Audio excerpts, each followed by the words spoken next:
നമസ്തേ തിരുവനന്തപുരത്തിലേക്ക് സ്വാഗതം. 68 വർഷത്തെ പഴക്കമുണ്ടായിരുന്നു കോട്ടയം മെഡിക്കൽ കോളേജിൽ ഇടിഞ്ഞു വീണ കെട്ടിടത്തിന്.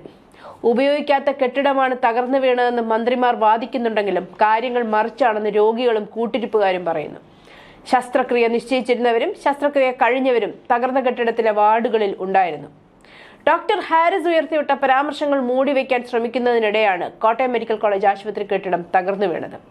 സംഭവത്തിൽ ആരോഗ്യവകുപ്പിനും മന്ത്രിക്കുമെതിരെ പ്രതിഷേധം ഇരമ്പുകയാണ്.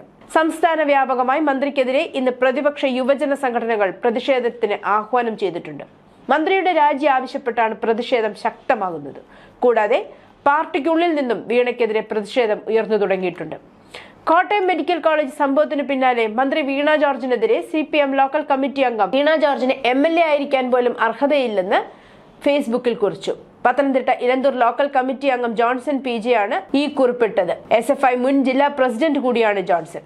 അധികാരികളുടെ അനാസ്ഥയാണ് കോട്ടയം മെഡിക്കൽ കോളേജ് കെട്ടിടം തകർന്നു വീണ് ബിന്ദുവിന്റെ മരണത്തിനിടയാക്കിയത്. മക്കൾക്ക് നല്ല വിദ്യാഭ്യാസം നൽകി ജീവിതം കരുപിടിപ്പിക്കാൻ പിന്തുണ നൽകിയ അമ്മയായിരുന്നു ബിന്ദു.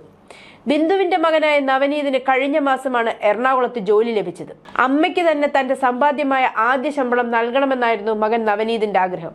എന്നാൽ ഇത് അമ്മയ്ക്ക് നൽകുന്നതിന് മുമ്പാണ് ദുരന്തം. അമ്മയുടെ മൃതദേഹത്തിനരികെ വിങ്ങിപ്പൊട്ടിയ നവനീതിനെ ആശ്വസിപ്പിക്കാൻ കണ്ടുനിന്നവർക്ക് വാക്കുകൾ ഉണ്ടായിരുന്നില്ല. എറണാകുളത്ത് നിന്ന് ബിന്ദുവിന്റെ മകൻ നവനീത് മോർച്ചറിയിലെത്തിയാണ് മൃതദേഹം തിരിച്ചറിഞ്ഞത്. എന്റെ അമ്മച്ചി ഞങ്ങളെ ഇട്ടിട്ടു പോയോ എന്ന് വാവിട്ട് കരഞ്ഞാണ് നവനീത് പുറത്തേക്കിറങ്ങിയത്. കുടുംബസ്വത്തായി ലഭിച്ച 5 സെന്റ് സ്ഥലത്ത് നിർമ്മാണം പൂർത്തിയാക്കാത്ത ചെറിയ വീട്ടിലാണ് ബിന്ദുവും ഭർത്താവ് വിശ്രുതനും മക്കളായ നവമിയും നവനീതും ബിന്ദുവിന്റെ അമ്മ സീതാലക്ഷ്മിയും താമസിക്കുന്നത്. മേസ്തിരിപ്പണിക്കാരനായ വിശ്രുതന്റെയും തലയോലപ്പറമ്പിലെ വസ്ത്രശാലയിൽ ജോലി ചെയ്യുന്ന ബിന്ദുവിന്റെയും വരുമാനം കൊണ്ടാണ് കുടുംബം കഴിഞ്ഞു പോന്നിരുന്നത്. ആന്ധ്രയിൽ അപ്പോളോ നഴ്സിംഗ് കോളേജിലെ അവസാന വർഷ വിദ്യാർത്ഥിനിയായ നവമിക്ക് ന്യൂറോ പ്രശ്നങ്ങളെ തുടർന്നാണ് മെഡിക്കൽ കോളേജിൽ ചൊവ്വാഴ്ച ചികിത്സയ്ക്കെത്തിയത്.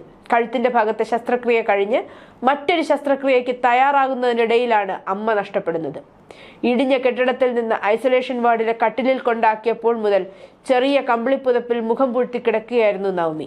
ആളൊഴിഞ്ഞ കെട്ടിടമായതിനാൽ പരിക്കുകളോടെ ആദ്യം കണ്ടെത്തിയ കുട്ടിയൊഴികെ വേറെ ആരും അപകടത്തിൽ പെട്ടിട്ടില്ലെന്ന അധികൃതരുടെ ധാരണയെ ആദ്യം മുതൽ നവമി എതിർത്തിരുന്നു. അമ്മയെ കാണാനില്ല, അമ്മ അവിടെ ഉണ്ടായിരുന്നു, ഫോൺ വിളിച്ചിട്ട് കിട്ടുന്നില്ല. അപകടം കഴിഞ്ഞ് മറ്റൊരു വാർഡിലേക്ക് മാറ്റിയപ്പോൾ മുതൽ നവമി തൊട്ടടുത്തുള്ള കിടക്കയിലുള്ളവരോട് ആവർത്തിച്ചു പറയുന്നുണ്ടായിരുന്നു, അമ്മ നമ്മളെ ഇട്ടിട്ട് പോയി, അമ്മ ബിന്ദു തങ്ങളെ വിട്ടിട്ട് പോയെന്ന വിവരം ചേട്ടൻ നവനീത് വന്ന് പറഞ്ഞപ്പോൾ കുഞ്ഞനുജത്തി നവമി ചേട്ടനെ കെട്ടിപ്പിടിച്ച് വിങ്ങിക്കരഞ്ഞു. ഉറക്കെ കരയാൻ കൂടെ കഴിയാതെ പലവട്ടം മുഖം പുതപ്പിനടിയിൽ ഒളിപ്പിച്ച് നവമി മനസ്സിലെ വേദന അടക്കാൻ ശ്രമിച്ചു. തകർന്നു വീണ കെട്ടിടാവശിഷ്ടങ്ങൾക്കിടയിൽ ആരും കുടുങ്ങിക്കിടപ്പില്ലെന്ന പ്രാഥമിക അന്വേഷണം പോലും നടത്താതെ പ്രഖ്യാപിച്ചതാണ് പ്രശ്നം ഗുരുതരമാക്കിയത്. വിവരമറിഞ്ഞ് സ്ഥലത്തെത്തിയ ചാണ്ടി ഉമ്മൻ MLA ആണ് ഒരു സ്ത്രീയെ കാണാനില്ലെന്നും അവശിഷ്ടങ്ങൾക്കിടയിൽ അവർ കുടുങ്ങിക്കിടക്കാനുള്ള സാധ്യതയുണ്ടെന്നും തറപ്പിച്ചു പറഞ്ഞത്. കെട്ടിടത്തിനുള്ളിൽ ആൾ കുടുങ്ങിയിട്ടുണ്ടാകുമെന്ന് ദൃക്സാക്ഷികൾ ആവർത്തിച്ചു പറഞ്ഞിട്ടും ആശുപത്രി അധികൃതരും സംഭവസ്ഥലത്തെത്തിയ മന്ത്രിമാരും അംഗീകരിച്ചില്ല. ആരും ഉള്ളിലില്ലെന്ന നിലപാടിലായിരുന്നു അധികൃതർ. മാധ്യമങ്ങളോട് സംസാരിച്ച മന്ത്രിമാരായ വീണ ജോർജും VN വാസവനും ഇത് ശരിവെച്ചു.